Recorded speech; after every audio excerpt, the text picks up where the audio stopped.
Mi abuela llamó un miércoles, 3 semanas después de la fiesta sorpresa de cumpleaños de mi hermana, la que mis padres organizaron para 200 personas y a la que se olvidaron de invitarme. Su voz era la misma que siempre usaba cuando quería que algo se hiciera sin armar un escándalo. «Ven a verme», dijo. «El sábado a solas, y no le digas ni una palabra a tu madre».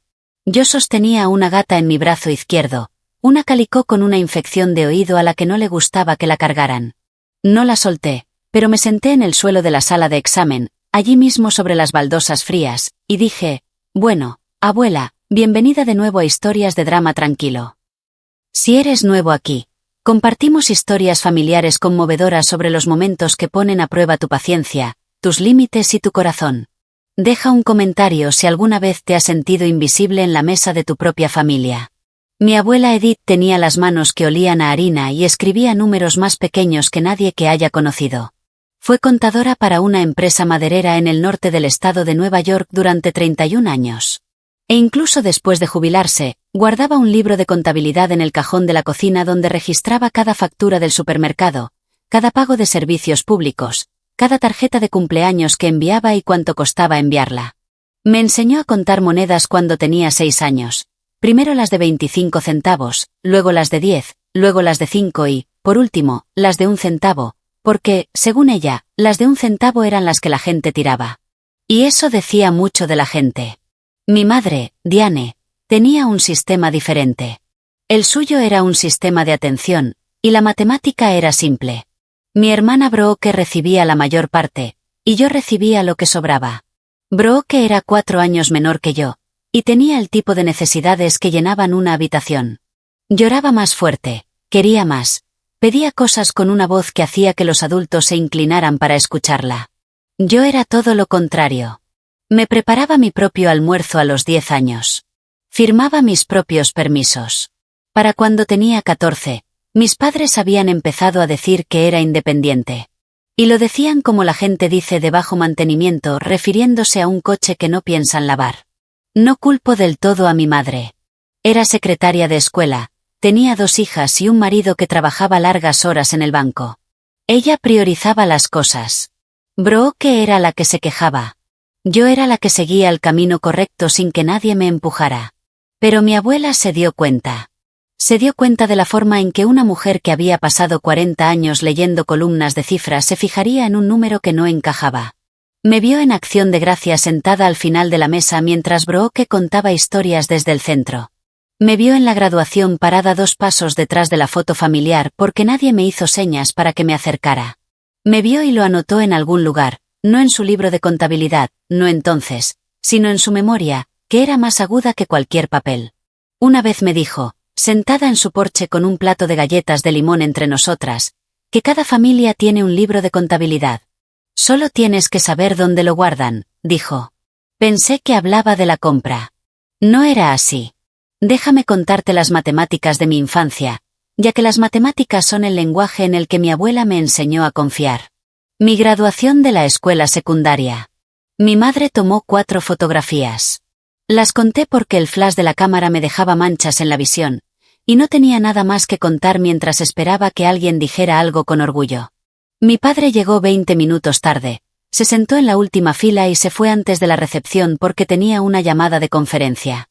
Dirigía una sucursal de un banco comunitario, y la dirigía de la misma manera que dirigía a nuestra familia, con la vista puesta en la cuenta que más le importaba.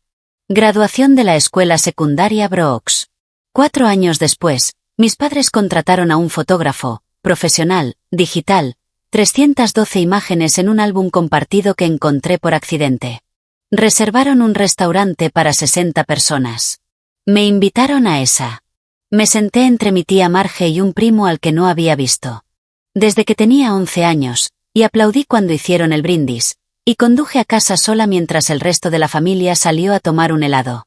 Cuando solicité el programa de técnico veterinario en el colegio comunitario, necesitaba el de mi padre. Firma en un formulario financiero. Dijo que se encargaría. Se olvidó. Lo presenté tarde, perdí el descuento por inscripción anticipada y pagué la diferencia yo misma con el dinero que había ahorrado de un trabajo de verano en una tienda de piensos. Cuando Brooke quiso asistir a un curso intensivo de arte de verano a 2 estados de distancia, Mi padre condujo 6 horas de ida y vuelta para dejarla, esperó en el aparcamiento hasta que se instaló y la llamó todas las noches durante 3 semanas. No llevé la cuenta. O tal vez sí, pero guardé la tarjeta de puntuación en un cajón que me dije a mí misma que nunca abriría, de la misma manera que mi abuela guardaba ciertos recibos en carpetas sin etiquetar. La mañana de la fiesta sorpresa de cumpleaños de Brock, la que lo cambió todo, me enteré. De la forma en que la mayoría de la gente se entera de cosas que no debería saber. Alguien publicó una historia en Instagram, un primo, creo, globos en el patio trasero, una pancarta con el nombre de Brock y letras doradas, 200 personas en el encuadre, y ninguna de ellas era yo. Me quedé de pie en mi cocina y miré esa historia de Instagram durante un rato. Mucho tiempo. La iluminación era buena. Alguien había colgado esas linternas de papel que se ven en las bodas al aire libre, de las que brillan con un cálido tono naranja al atardecer. Había una mesa con un pastel con forma de paleta de pintor porque Brooke era diseñadora gráfica y todos en mi familia lo sabían. Había una tabla de sacuderie que debía costar unos $100. Había caras que reconocí, los vecinos de mis padres, los compañeros de trabajo de mi madre del distrito escolar, primos de ambos lados, algunos amigos de la Universidad de Brooke que conocí una vez en un día de acción de gracias que se alargó demasiado, 200 personas, y nadie me llamó. Podría haber hecho muchas cosas esa noche. Podría haber llamado a mi madre y preguntarle por qué. Podría haberle enviado un mensaje de texto que empezara con ¿lo olvidaste? Y terminara con algo de lo que me arrepentiría. Pero no lo hice. Conduje hasta la farmacia de la Ruta 12, la que tiene el pasillo de tarjetas de felicitación entre las tiritas y la pasta de dientes, y compré una tarjeta de cumpleaños para mi hermana. La escribí de pie. En el mostrador de la farmacia con un bolígrafo que saltaba en cada tercera palabra. Le dije a Brooke, «Feliz cumpleaños». Le dije que recordaba la vez que tenía 5 años y se le pegó chicle en el pelo. Y me senté en el suelo del baño y se lo corté con tijeras de cocina mientras ella lloraba. Le dije que estaba orgullosa de su trabajo de diseño. Lo firmé. Con cariño, Adeline. Sellé el sobre y compré un juego de bolígrafos de dibujo profesionales. De esos con puntas finas que cuestan más de lo que suelo gastar en mí misma porque Brooke era diseñadora gráfica y pensé que podría usarlos. Lo envié por correo a la mañana siguiente. Mi madre llamó 2 días después. Qué dulce de tu parte, cariño. Ya sabes cómo es. Nos quedamos sin espacio. A través del teléfono, podía oír música. Quizás restos de la lista de reproducción de la fiesta o la televisión. Algo con un ritmo que no encajaba con la conversación. 200 personas y se quedaron sin espacio. Dije, me alegro de que le haya gustado la tarjeta, mamá. Colgué. Volví al trabajo. Había un gato atigrado con una pata rota esperándome y piernas rotas. Al menos sabía cómo arreglarlas. Pasaron 3 semanas. 21 días de alimentar a los gatos, ir a la clínica, limpiar las jaulas, volver a casa, leer un capítulo, dormir. El ritmo de una vida que nadie interrumpe porque a nadie se le ocurre. Entonces mi teléfono vibró sobre el mostrador de acero inoxidable de la sala de exploración número 2, y el nombre en la pantalla era la abuela Edith. Eso era inusual. Mi abuela y yo hablábamos, pero a través de capas. Ella le contaba algo a mi tía Marge, Marge se lo mencionaba a mi madre, y mi madre me lo contaba 3 días después, con la mitad de los detalles faltantes. O Brooke visitaba a la abuela un domingo y me enviaba un mensaje después. La abuela dice, hola, hizo galletas. Las llamadas directas de Edith eran raras, tal vez 2 veces al año, Navidad y mi cumpleaños. E incluso esas se habían vuelto más cortas desde que cumplió 85 años. Era un miércoles de octubre. No era Navidad. No era mi cumpleaños. No era nada. Contesté con la gata tricolor en mi brazo izquierdo. Se llamaba Pichis, y era la gata de alguien que había llegado con una oreja rota. La infección era tan grave que llevaba una semana sacudiendo la cabeza. A Pichis no le gustaban los teléfonos, ni la gente, ni que la abrazaran. Ven a verme, dijo mi abuela. Sin saludos, sin un, ¿cómo estás? Solo la instrucción, limpia y seca, como si estuviera leyendo una partida de un balance. Sábado a solas y no le digas ni una palabra a tu madre. 47 segundos. Lo cronometré después, revisando mi registro de llamadas porque así soy yo. Del tipo que revisa, del tipo que cuenta. La llamé de vuelta después de poner a Pichis en su portabebés. No contestó. Le envié un mensaje de texto. ¿Todo bien? Respondió 11 minutos después de la forma en que siempre respondía. Frases completas, puntuación correcta. Sábado, 10 de la mañana. No traigas nada. Conduje a casa esa noche con las ventanas bajadas, aunque era octubre y el aire tenía ese primer frío helado. Intenté convencerme de explicaciones racionales. Tal vez quería darme una colcha. Tal vez tenía una cita con el médico a la que necesitaba que la llevara. Quizás solo quería compañía. Pero mi abuela no decía, no le cuentes a tu madre lo de las colchas. No lo decía sobre las citas con el médico.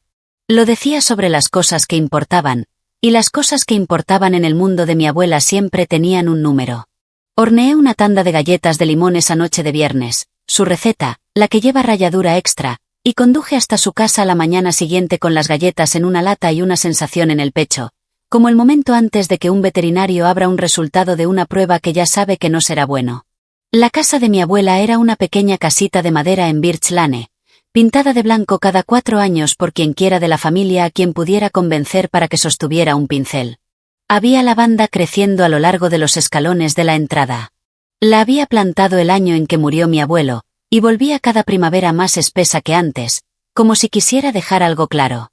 Estaba en el porche cuando llegué. En la mecedora, con el suéter abotonado hasta el cuello, a pesar de que la mañana era templada.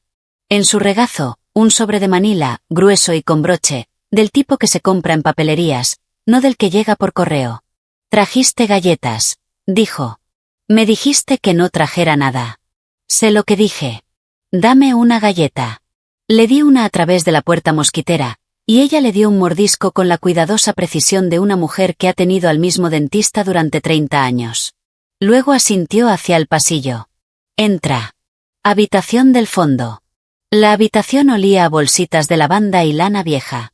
La cama estaba hecha con las esquinas bien ajustadas, como en los ejércitos. Mi abuelo había servido en Corea, y Edith había mantenido su costumbre viva mucho después de que él dejara de hacer las camas. Encima de la colcha blanca dispuesta en fila como pruebas en una audiencia, había 3 carpetas de Manila, cada una etiquetada con su letra, pequeña, pulcra, con tinta azul. Se sentó en el borde de la cama y palmeó el espacio a su lado. Me senté. «Tu abuelo te quería», dijo. No en pasado, como se habla de los muertos en los funerales. Presente activo como si todavía estuviera en la habitación de al lado escuchando. «Lo sé, abuela. Te quería más que a nadie en esta familia, y no lo ocultaba». Hizo una pausa. «¿Te dejó algo?» «Tu padre lo cambió». No me moví.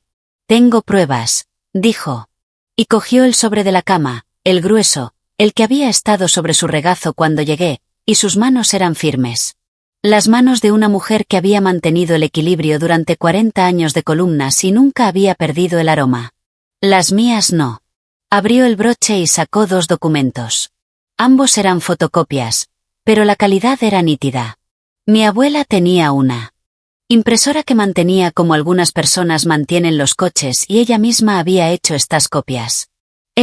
Dijo, colocando la primera hoja sobre la colcha entre nosotras, es el testamento que tu abuelo escribió con Martín Calewa en 2012, 2 años antes de morir.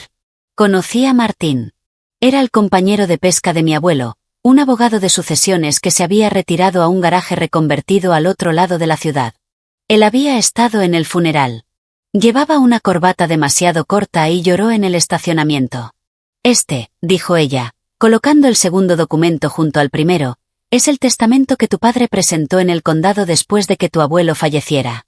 Fue preparado por un abogado diferente. Tu abuelo nunca lo vio. Tomé el primero.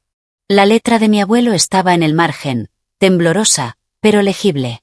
La caligrafía de un hombre que había cultivado toda su vida y sostenía una pluma como sostenía una llave inglesa.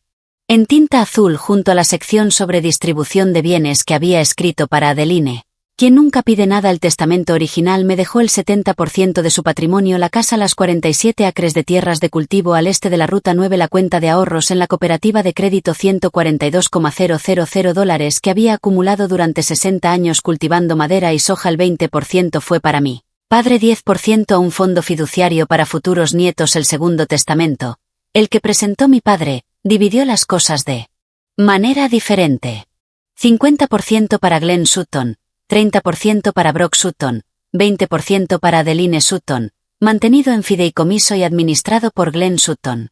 Nunca había recibido un rastro, ni un estado de cuenta trimestral, ni una llamada telefónica de un fideicomisario. Nada.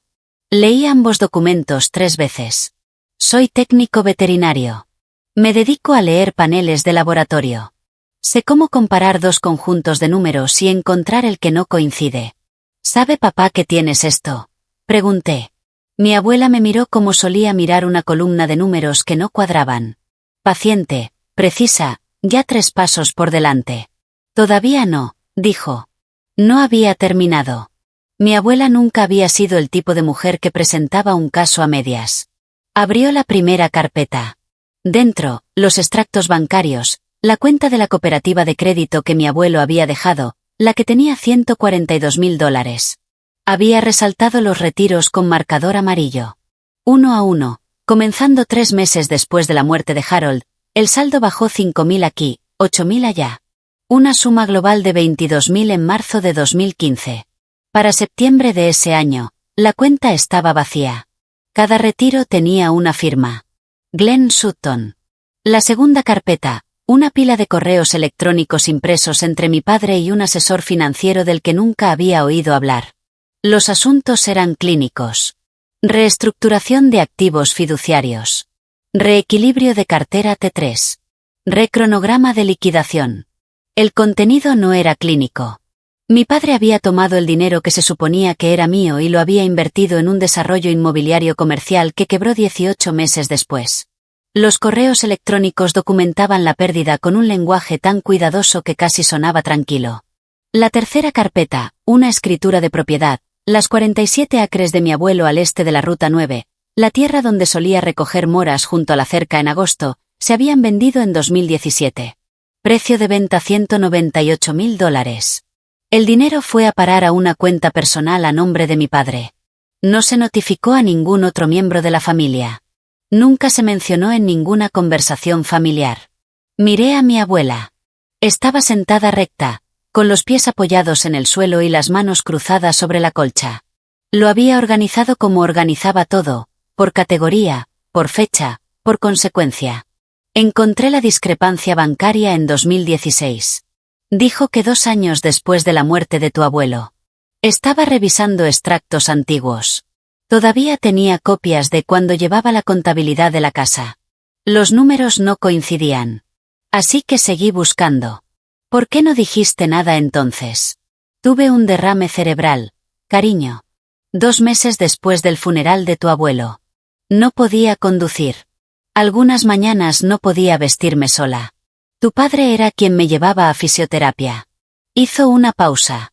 No se acusa a la persona que te baja las escaleras.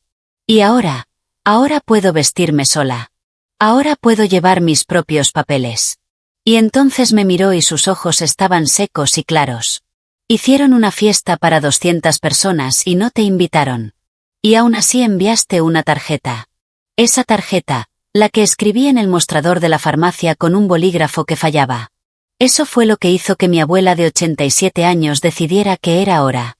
Conduje a casa con las carpetas en el asiento del copiloto y la lata de galletas de limón encajada detrás del reposacabezas para que no se deslizara.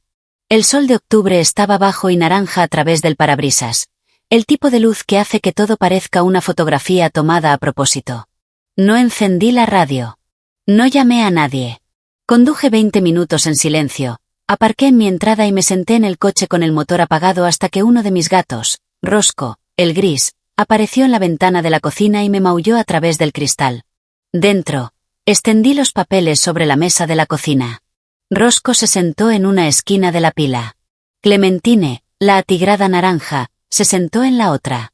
Ninguno de los dos entendía de derecho sucesorio, pero eran cariñosos y estaban ahí, lo que los ponía por encima de la mayoría de mi familia. Lo leí todo de nuevo. Luego abrí una libreta, de esas con hojas cuadriculadas que uso para llevar el control del peso de los pacientes en la clínica, e hice una lista, no de lo que sentía, sino de lo que sabía. Cuando eres veterinario, aprendes a separar el diagnóstico de la emoción. Un perro llega cojeando, el dueño llora, el perro está asustado y la habitación huele a antiséptico y miedo. No lloras. Lees la radiografía. Revisas los márgenes. Identificas la fractura. Luego haces un plan. Mi familia tenía una fractura. Había estado ahí durante 12 años, oculta bajo una escayola de la que nadie me había hablado. Hice una lista de mis opciones. Confrontar a mi padre directamente. Lo negaría. Contratar a un abogado. Tenía $800 ahorrados y un sueldo de veterinario. Ir a la siguiente cena familiar y poner los documentos sobre la mesa. Satisfactorio pero caótico. Y el caos beneficia a quien tiene más que ocultar. Al fondo de la tercera carpeta, mi abuela había sujetado con un clip una nota, una línea escrita en el reverso de un recibo de la panadería donde compró relleno de limón. Llama a Martín Calegua. Él escribió el original. Él sabrá qué hacer. Y debajo, un número de teléfono escrito con su pulcra tinta azul. Tomé el teléfono. No para llamar a mi padre, no para llamar a mi madre. Llamé al número que mi abuela había escrito en el reverso de un recibo de galletas de limón. La oficina de Martín Calegua era un garaje para un solo coche que había aislado con madera contrachapada y restos de alfombra en 1998. Había un escritorio, un archivador, una lámpara con una pantalla de cristal verde y una foto enmarcada de él y mi abuelo sosteniendo una lucioperca del tamaño de un niño pequeño. La lucioperca era más grande que el marco. Tenía 68 años, técnicamente jubilado, pero para Martín la jubilación significaba que dejó de facturar y empezó a elegir a sus clientes según si le caían bien o no. Le caía bien mi abuela. Le había caído mejor mi abuelo. Siéntate, dijo cuando entré. No me ofreció café. Miró las carpetas que llevaba y dijo, Edith me llamó la semana pasada. Me dijo que vendrías. Claro que sí. Extendí los papeles sobre su escritorio. Se puso las gafas de lectura, de esas que se apoyan en la nariz como las de un profesor en una película. Y leyó, ni rápido, ni despacio. Como lee un hombre que ya sabe lo que busca, pero quiere asegurarse de que sea tan malo como cree. Yo escribí este testamento, dijo, dando golpecitos al original. Harold vino a verme en la primavera de 2012. Se sentó justo ahí. Señaló la silla en la que estaba sentada. Dijo, quiero que se ocupen de Adeline. Ella es la que no lo pedirá. Martín se quitó las gafas. La versión enmendada, esta, no me llegó. Nunca la vi. Glenn usó a alguien en la ciudad. ¿Podemos impugnarla? El plazo de prescripción comienza cuando el beneficiario supo o debió haber sabido del fraude. Nunca te notificaron de la enmienda.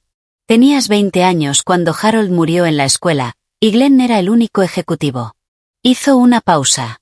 El reloj no ha comenzado, Adeline. Todavía estás dentro del plazo. Expuso el plan. Enviaría una carta formal a mi padre, con acuse de recibo certificado solicitando una rendición de cuentas de la herencia de mi abuelo. Simultáneamente, invitaría a la familia a lo que él llamó una revisión de la herencia familiar en su oficina. No una sala de audiencias, no una declaración, una mesa en un garaje con una lámpara verde y una fotografía de un lucioperca. Traigan a todos los que tengan derecho, dijo. Tu padre, tu madre, tu hermana, tu tía, cualquiera con alguna conexión con la herencia de Harold. Firmó la carta allí mismo, en el escritorio de su garaje, con un bolígrafo que tenía las iniciales de mi abuelo grabadas en el cuerpo. Lo había guardado durante 12 años. Algunas personas guardan bolígrafos porque son caros. Martín lo guardó por quien se lo había regalado. 5 días después, estaba en la sala de peluquería de la clínica bañando a un golden retriever llamado Chief que se había revolcado en algo indescriptible cuando vibró mi teléfono. La pantalla decía, papá. Mi padre no me había llamado en 4 meses. No desde julio, cuando me llamó para preguntarme si podía recoger una receta para mi madre mientras ella estaba en el trabajo. Ese era el tipo de llamada que recibía. Logística, funcional, de esas llamadas que haces a personas en las que confías para que digan que sí sin preguntar por qué. Necesitamos hablar, dijo. Su voz era firme. La misma voz que usaba en el banco cuando una solicitud de préstamo era rechazada. Pero podía oír el esfuerzo en ese control. Como cuando oyes el zumbido de una tubería justo antes de que se llene de presión. Demasiado alto. Como familia este fin de semana. Está bien, papá. Lo dije de la misma manera que había dicho está bien, abuela, 3 semanas antes. La misma palabra, el mismo tono plano, todo diferente. Colgó sin despedirse. 30 minutos después, mi madre llamó. Cariño, ¿qué pasa? Su voz tenía esa cualidad tenue que adquiría cuando estaba confundida y trataba de no sonar asustada. Tu padre no me quiere enseñar algo. Ha estado en el estudio con la puerta cerrada durante 1 hora. Estaba hablando por teléfono con alguien a quien no podía oír. Pregúntale a papá. Mamá. Te lo pregunto a ti. Lo sé, pero esto viene de él. Se quedó callada un momento. Entonces, ¿estás bien? Casi dije que sí automáticamente. Era la memoria muscular. Sí, estoy bien. Siempre estoy bien. Soy la que no necesita nada. Pero algo había cambiado. Las carpetas en la mesa de mi cocina habían reescrito la coreografía. Lo estaré, dije. Sábado, oficina de Martín Calegua, 10 de la mañana. Todos. Esa noche, mi padre volvió a llamar. 9:30 de la noche. Yo estaba en el sofá con Rosco sobre mi pecho y Clementine necesitaba la manta cerca de mis pies. ¿Podemos hablar de esto en privado?, preguntó. Solo nosotros dos, padre e hija. Puedo explicarlo todo. Oficina de Martín, sábado, 10 de la mañana. Todos. Estuvo callado un buen rato, el suficiente como para que pudiera oír el hielo moverse en su vaso. Un pequeño sonido. El sonido de un hombre sentado en su estudio a oscuras bebiendo algo que no quería que su esposa viera. Bien, dijo, y colgó. No esperó al sábado. El jueves por la noche, 2 días antes de la reunión, mi padre invitó a toda la familia a cenar. Solo nosotros 4, Glenn, Diane, Brooke y yo. No invitó a la abuela Edith. Y me di cuenta de que ahora me daba cuenta de todo en silencio y con un número asociado. Mi madre preparó estofado. La mesa del comedor tenía un mantel, algo inusual para una noche entre semana, y los platos buenos, algo inusual para una cena que no fuera festiva. Mi padre actuaba con normalidad y no lo hacía mal. Esperó a que los platos estuvieran llenos y se hubiera pasado el pan antes de hablar. Ha habido un malentendido sobre la herencia de tu abuelo. Dijo que me miraba, sin enojo, sin súplicas, con la mirada de un gerente de banco explicando una transacción rechazada. Lo resolví hace años, y ahora alguien está armando un lío. Diane nos miró a ambas. ¿Qué malentendido? ¿Qué situación?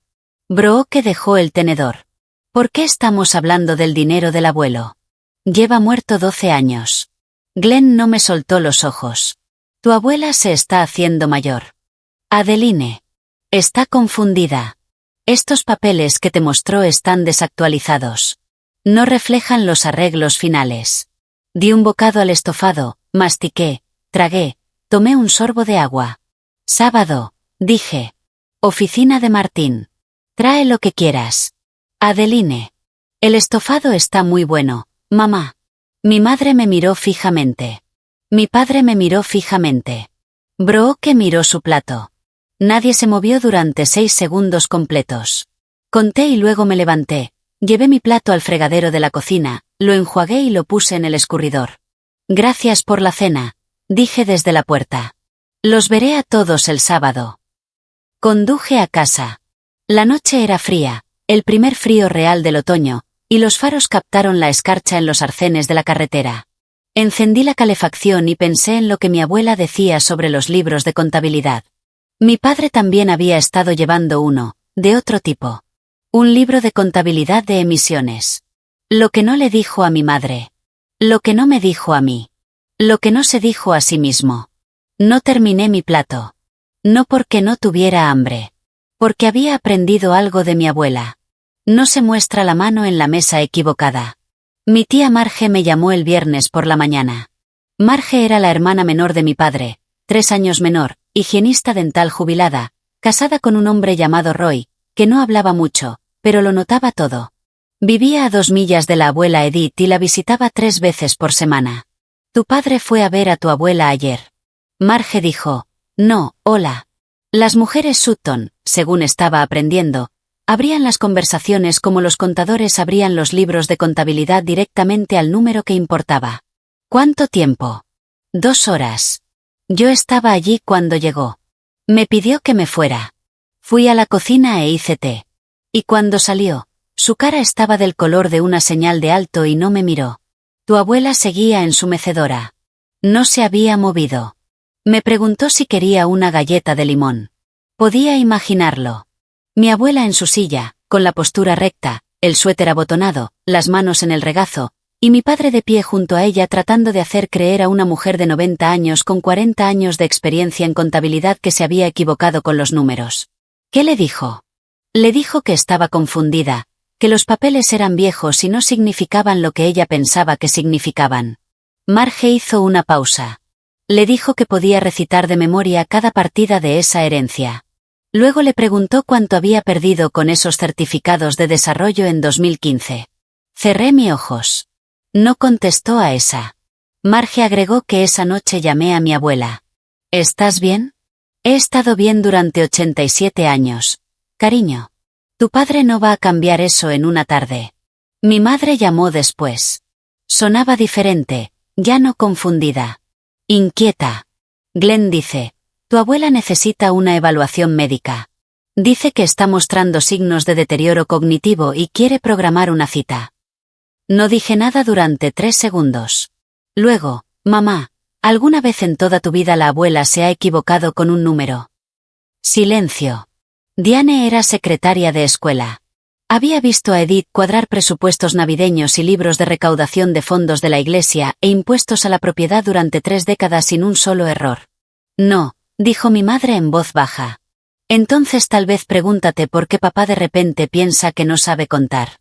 Cuando un hombre que administra el dinero de otras personas para ganarse la vida te dice que su propia madre está confundida con los números, deberías preguntarte por los números de quien se preocupa realmente. La noche anterior a la reunión, me acosté en mi sofá con Rosco sobre mi pecho y Clementine encajada entre mi cadera y el cojín. El apartamento estaba en silencio. El refrigerador zumbaba. Un auto pasó por la carretera afuera. Sus faros arrastraban un lento rectángulo de luz por el techo. Pensé en llamar a Martín y decirle que había cambiado de opinión. Pensé en llamar a mi padre y decirle, olvídalo. Quédate con el dinero. Quédate con la tierra de cultivo. Quédate con la historia que te has estado contando durante 12 años. Pensé en lo mucho más fácil que sería volver a ser la hija que nunca pedía nada. Porque eso es lo que nadie te dice sobre la confrontación. La parte más difícil no es la ira. La parte más difícil es la duda que viene la noche anterior cuando la casa está oscura y los gatos están calientes y una vocecita en tu cabeza dice, tal vez eres tú quien está destrozando a esta familia. Mi abuelo solía decir algo que no entendía hasta esa noche de viernes. Lo decía cuando se acercaba una tormenta y había que cubrir la soja y nadie quería salir con el viento. La verdad no rompe una familia, decía. La mentira sí. La verdad solo te muestra dónde ya estaba rota. A las 11:14, miré el reloj. Mi teléfono se iluminó. Bro, ¿qué? Mi hermana casi nunca me llamaba. A veces me enviaba mensajes cortos. Hola, o mamá dice hola o una foto de algo que había diseñado, pero las llamadas eran para emergencias y Navidad. Adie. Su voz era pequeña, menor de 28. ¿Papá realmente cambió el testamento del abuelo? Me incorporé. Rosco se deslizó de mi pecho y aterrizó en el cojín con un gorjeo molesto. Ven a la oficina de Martín mañana, dije. Lo verás todo. No lo sabía. Estaba llorando. No fuerte. El tipo de llanto que se queda en la garganta y apenas sale. Juro que no lo sabía. Pensé que solo quería cuidar de las dos. Pensé que era igual. Sé que no lo sabías, bro, ¿qué? ¿Estás enfadada conmigo? No. Por eso no estoy enfadada contigo. Colgó. Me quedé en el sofá. Rosco se recolocó en mi regazo y Clementine ronroneó contra mis costillas, una vibración suave como la de un motor al ralentí. No sabían lo que iba a pasar mañana. Solo sabían que estaba en casa. Me desperté a las 5:30, di de comer a los gatos. Preparé café en la cocina oscura con la luz del techo apagada porque la luz azul grisácea que entraba por la ventana era suficiente, y no quería perturbar la tranquilidad. Me duché, me vestí, nada elegante, nada informal. La blusa azul marino que usé para mi primera entrevista de trabajo en la clínica veterinaria hace 7 años, y un par de pantalones caqui limpios con un pliegue que había planchado la noche anterior. Ropa que decía, vine aquí para que me tomen en serio, y me iré de la misma manera. Conduje por la ciudad a las 7:30, 1 hora y media antes, porque llegar temprano es lo que haces cuando has pasado toda tu vida siendo a quien nadie espera. La mañana era fresca. La primera helada real en el césped, de esa que cruje al pisarla y se derrite a las 9. La niebla se posaba en las zonas bajas a lo largo de la carretera. La tienda de donuts en la calle principal tenía las luces encendidas, y la bandera estadounidense frente a la oficina de correos ondeaba plana porque no había viento. La oficina del garaje de Martín estaba abierta cuando llegué a las 9:30. Había colocado 6 sillas alrededor de su escritorio dispuestas en semicírculo, 2 carpetas sobre la mesa, una foto de agua y vasos de papel, sin flores, sin formalidades. La habitación parecía como una habitación que está a punto de suceder algo importante y nadie finge lo contrario. ¿Estás listo?, preguntó. No, pero eso nunca ha sido una razón para no venir. Sonrió. Era la primera vez que lo veía sonreír, y se veía exactamente como la sonrisa de mi abuelo en la fotografía de la pared. Lopsided, brief, and a little sad. I sat in the chair closest to the window. Outside, the gravel parking lot was empty. A sparrow was sitting on the mailbox. The clock on Martin's wall, an old battery-powered thing with a crack in the glass, read 9:41. At 9:47, I heard a car pull into the lot. The gravel shifted under the tires. That specific sound of small stones grinding against the achotter. A sound I'd heard 1,000 times in the clinic parking lot, but never paid attention to until now. I didn't turn around. I knew the sound of my father's engine. I'd been listening to it pull into driveways and pull out of parking lots my entire life. It had never sounded louder than it did that morning. My father walked in first. He was wearing a suit, charcoal pressed, the suit he wore to bank functions and funeral viewings. He'd shaved. His jaw was tight. And added that Martin the way men know that the achotter when they don't want to be the first to speak. My mother came in behind him. Her eyes were swollen. She'd been crying. Not that morning, but recently. The way eyes look when they've been crying for days and have only stopped long enough to drive somewhere. She sat in the chair farthest from my father. I'd never seen her do that before. Brooke was last. She slipped in like a person. Entering a room they were not sure they belonged in. No eye contact. She chose the chair in the corner near the filing cabinet, and she sat with her hands between her knees. Then the door opened again and Marge walked in with Uncle Roy. I hadn't expected them, and from the look on my father's face, neither had they. If this is about my father's estate, Marge said, pulling a chair from against the wall. I have a right to be here. Roy, too. Roy nodded once and sat down. He was a big man, a retired electrician, and his presence in the small garage office made the room feel like it had lost a third of its oxygen. Marge had something in her hand, a manila envelope sealed with masking tape across the flap, written on the front in my grandmother's careful handwriting for Martin. To be opened in the presence of all. My father saw it. His eyes stayed on it a bit too long. Mom sent something, he asked. She did. Marge said. Martin stood. He didn't clear his throat or tap a pen or any of the things people do when they're about to start something they wish they didn't have to. He just stood and the room went quiet. I called this meeting to review irregularities in the estate of Harold James Sutton, deceased March 2014. Everything discussed today is documented. I'm going to walk through the material and when I'm finished, everyone here will have the opportunity to respond. My father sat straight in his chair. He was a man who managed money for a living. He knew what documented meant. He knew what was coming. And for the first time in 12 years, he couldn't redirect, couldn't defer, couldn't tell anyone that Adeline preferred to handle things on her own. Martin placed two documents side by side on the desk facing outward. So everyone could read them. The original will on the left, the amended version on the right. This, he said, touching the left page, is the will Harold Sutton executed in my office in 2012 with 2 witnesses and a notary. It names Adeline Sutton as primary beneficiary of approximately 70% of his estate, the family home, 47 acres of farmland, and the entirety of his credit union savings account. He moved to the right page. This is the will filed with the county after Harold's death in 2014. It was prepared by a different attorney. It redistributes the estate. 50% to Glenn Sutton, 30% to Brock Sutton, and 20% to Adeline Sutton, held in trust and managed by Glenn Sutton. Diane leaned forward. I've never seen the first one. Glenn said nothing. Martin opened the first folder. Credit union statements for the savings account. Harold left balance at the time of the at $142,000. El at the pages out in sequence. Each withdrawal highlighted in yellow. Within 18 months, the account was empty. Every withdrawal bears a single authorized signature. I didn't say whose. I didn't have to. The signature was on every page. Brooke pressed her hand to her mouth. Martin opened the second folder. In 2017, the 47 acres of farmland east of Route 9 were sold. Sale price $198,000. Proceeds deposited into a personal account. A placed the deed transfer on the desk. No family member was notified. The wall clock ticked. Nobody moved. Marge had her arms crossed.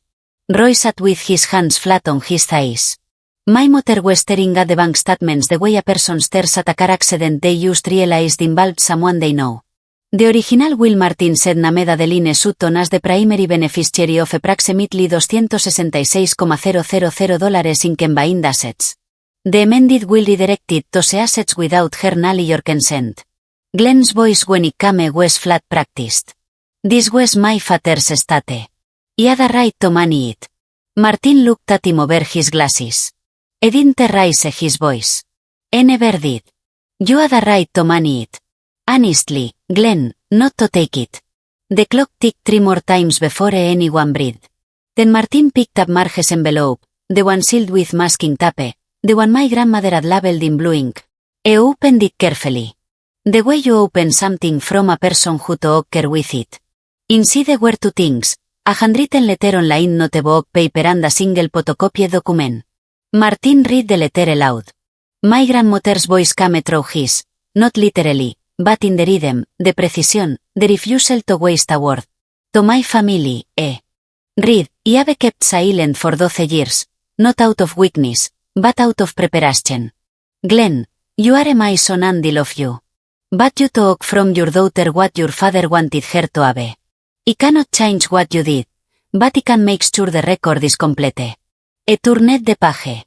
I will not be present today because my body does not cooperate with my wishes. But my memory does, and my memory has a better track record than some people's honesty. Marge let out a sound that was half laugh, half sob. Roy put his hand on her knee. Martin sat down the letter and held up the second document. This is a life insurance policy issued in 2010 by a credit union your father was not associated with. The beneficiary is Adeline Sutton. The death benefit is $85,000. It was never claimed after Harold's death. Glenn looked up. He didn't know about that. No, Martin said. You did. Because your mother was the one who suggested it to Harold. She opened the policy at a separate institution specifically because she didn't trust what might happen to assets elsewhere you at signing authority. The room absorbed that my grandmother, 87 years old, recovering from a stroke, dependent on her son for readers to the doctor, had been building a parallel set of books for over a decade. She watched. She waited. She kept her own ledger in a drawer nobody talked to open. And when the numbers finally needed to be read aloud, she sent them in a sealed envelope with masking tape and blue ink. He looked at the letter on the desk. Her handwriting, small, neat. Every letter formed the way a woman who balanced 40 years of corporate accounts would form a letter. No crossouts, no corrections. My grandma had spent 12 years building a case the way she'd spent her whole career balancing books. One line at a time. No errors, no shortcuts. My father took off his suit jacket. He folded it placed it on the back of his chair, and loosened his tie. Then pulled the tie off entirely and set it on the desk where it lay coiled on the wood like a question nobody wanted to answer. I made a mistake, he said. His voice cracked on the second word. Not dramatically. Not the way people crack in movies with a hand over the mouth and a sudden collapse. Just a hairline fracture in the word made. The kind of crack that tells you the foundation has been shifting for years. And this is the first time the world shows it. I took the money because I thought I could grow it. I found a development opportunity in 2015. A mixed-use project abstract commercial on the ground floor, apartments above. I put in $160,000. A post. I lost almost all of it. The developer filed for bankruptcy. The project was never built. Diane put both hands on the table. You never told me. I couldn't tell you. I couldn't tell anyone. I told myself I'd fix it. Say the farmland, reinvest, earn it back. I sold the 47 acres and put the money into a different fund. That one didn't collapse, but it didn't grow either. And by it the money was gone and the land was gone. And I didn't know how to say any of that out loud. I looked at me. I told myself, you didn't need it. You had your job, your apartment, your life. You were doing fine. His eyes were wet. You were always doing fine, Adeline. And I let myself believe that meant you didn't need what was yours. I looked at my father. Not the bank manager. Not the man who forgot to sign my financial form. The man who taught me to ride a bicycle in the driveway when I was 6, holding the back of the seat with one hand and waving with the other when I let go. The man who came to my bed the graduation, even if I sat in the back row for a moment, one lonely moment, I talked about letting it go. Maybe the money didn't matter. Maybe peace was worth more than $266,000. But then I remembered the party. 200 people and they ran out of space for me. Dad, I said I hadn't planned the words. They came the way diagnosis come after you read the chart 3 times. Clear, unavoidable, and too late to undo. I believe you were sorry. I believe you were scared. But you didn't just take money. I looked at the bank statements on Martin's desk, at the highlighted withdrawals, at the deed transfer, at my grandmother's letter. You took 12 years of my life where I thought my family didn't think it was worth. Including every birthday party I wasn't invited to.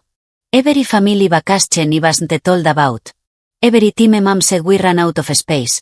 You let that happen because if you included me, you'd have to look at me and remember what you did. The room was silent. Diane was crying. Marge was staring at Glenn with an expression he couldn't name. Something between pity and fury. You didn't just steal an inheritance, Dad. You stole the story of who I was in this family.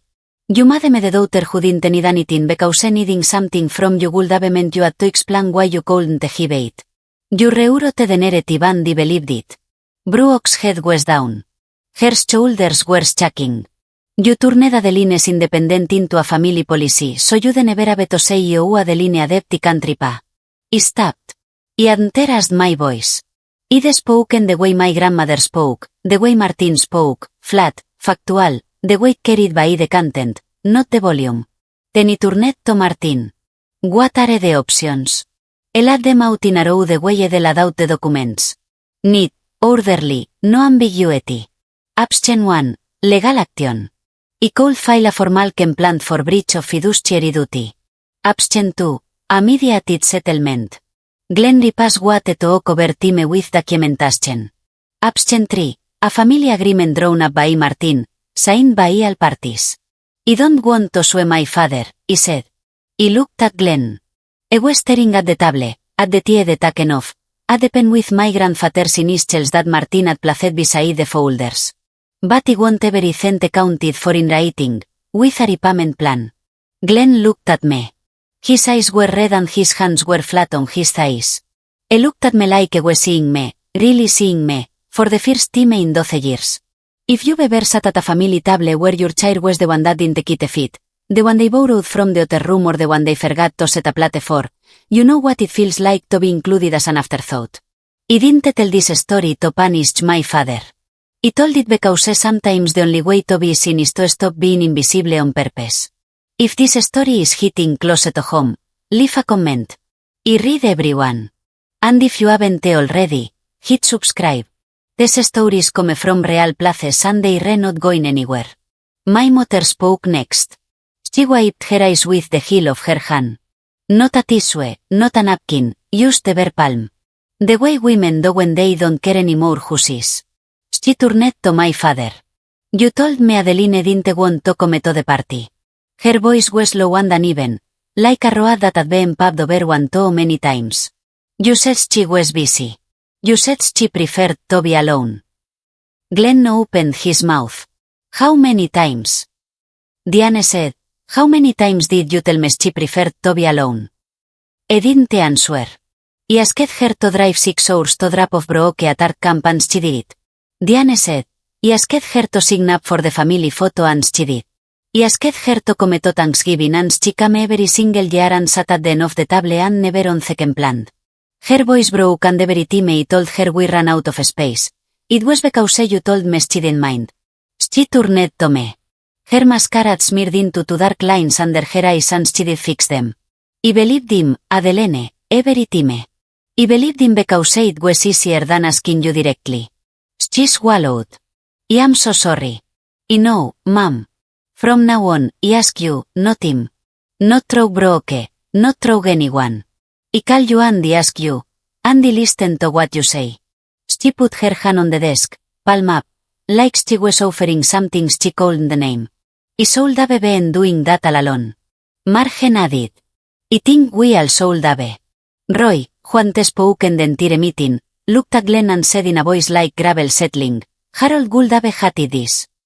Then he looked at me, but I would have been proud of you.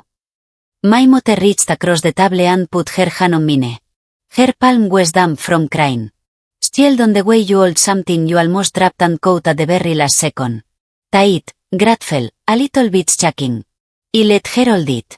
Martin had prepared the agreement before we arrived. He told me I would, and the other. Single document, 4 pages, clear language, no jargon. The terms were written the way my grandmother would have written them, specific, numbered, impossible to misunderstand.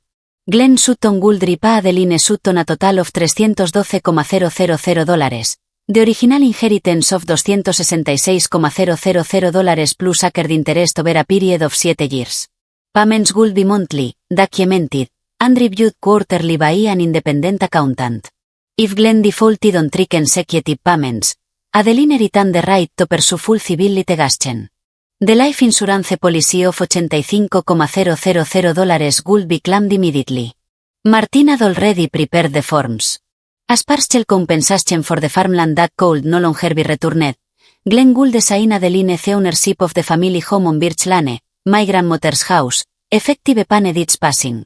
Martin placed the agreement on the desk. Then he placed something else beside it. Harold's pen. The one with the initials engraved on the barrel.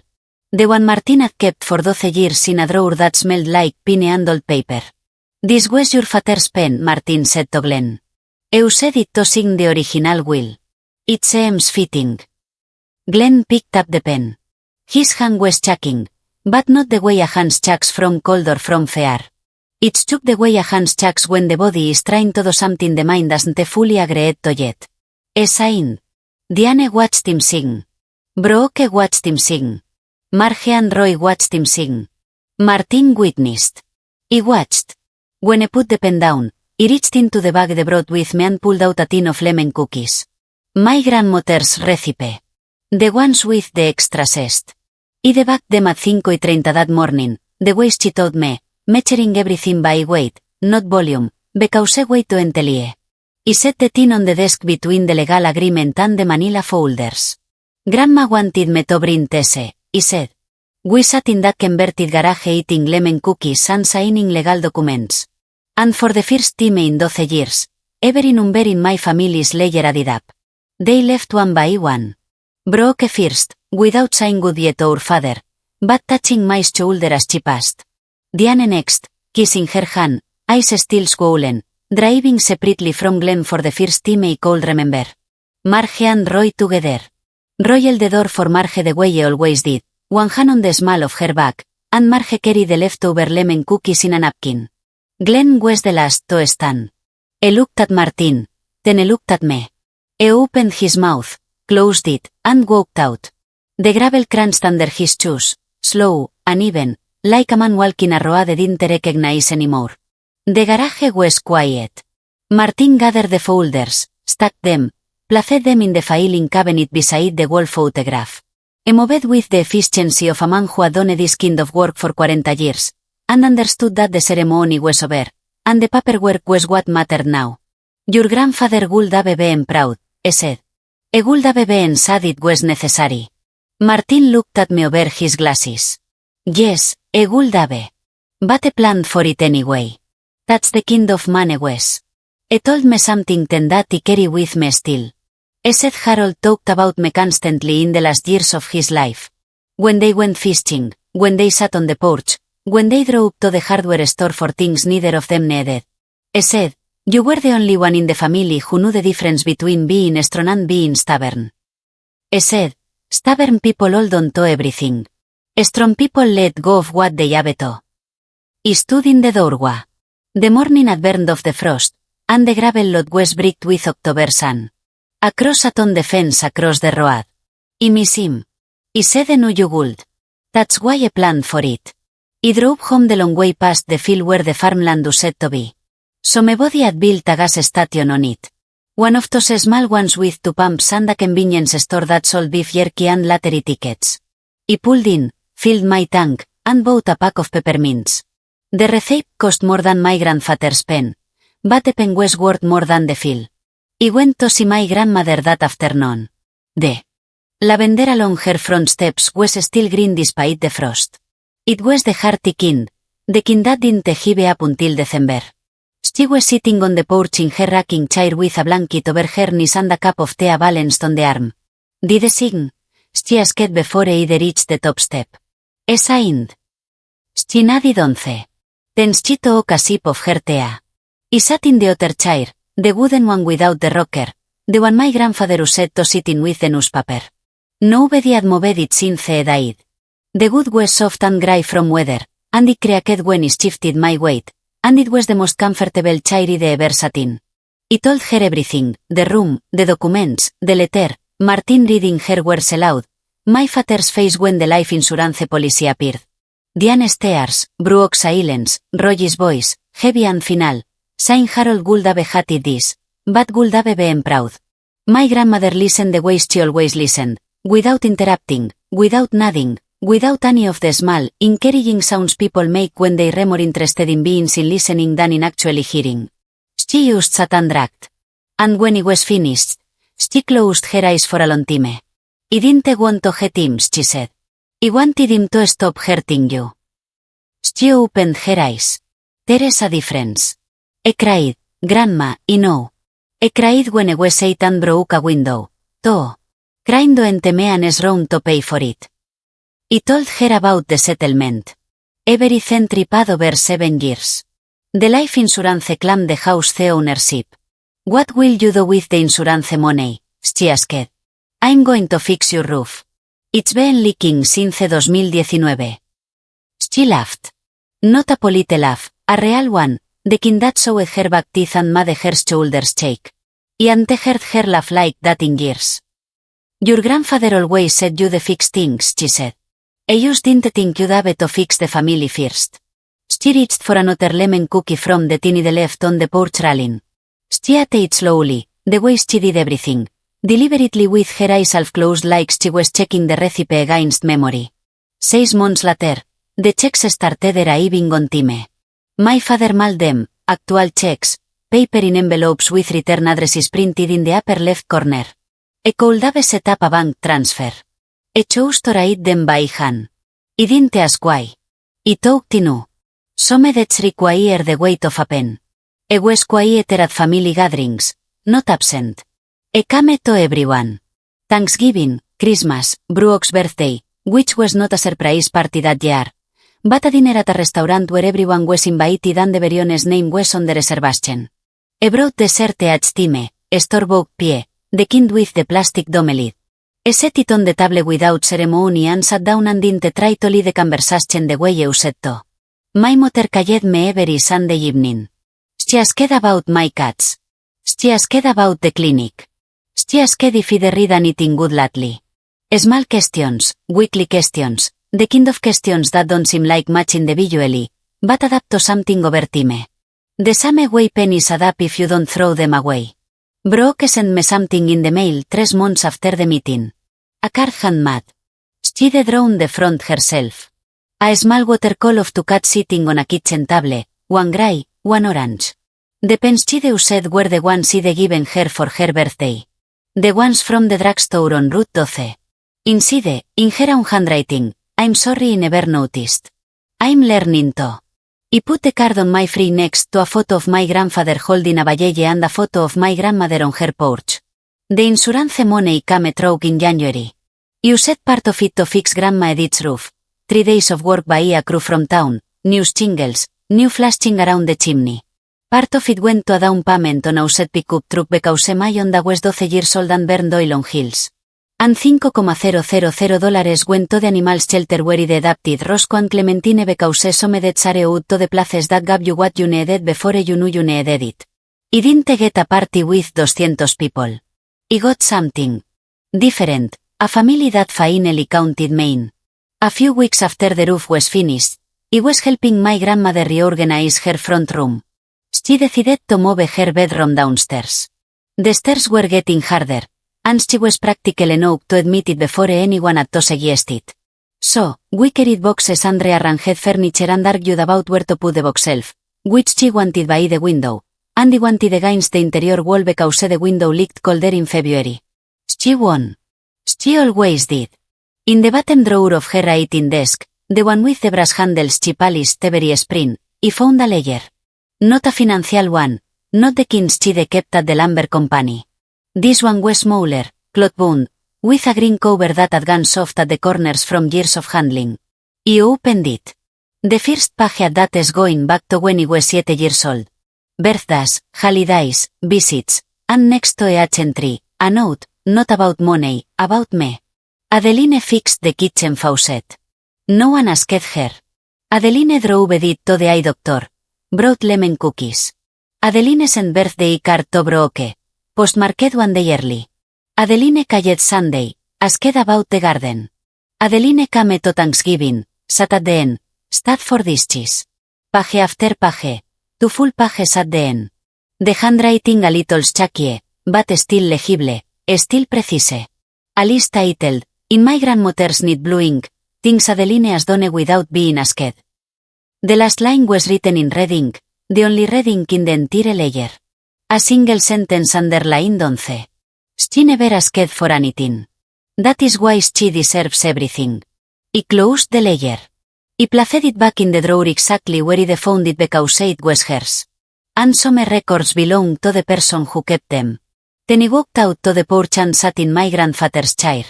The lavender was still blooming. The roof no longer leaked. And somewhere inside the house, my grandmother was humming a song and her since I was 6 years old. The ones she said to while teaching me to count. If you're still here, thank you. This story came from a place I don't visit often, but I think some of you know that place, too. If you grew up being the one who was supposed to be fine, the one who didn't need anything, the one who was always doing great on her own, I see you. You matter. Your name belongs on the list. If this story meant something to you, leave a comment. Share it with someone who needs to hear it and check the description below for more stories like this one. I see you in the next one.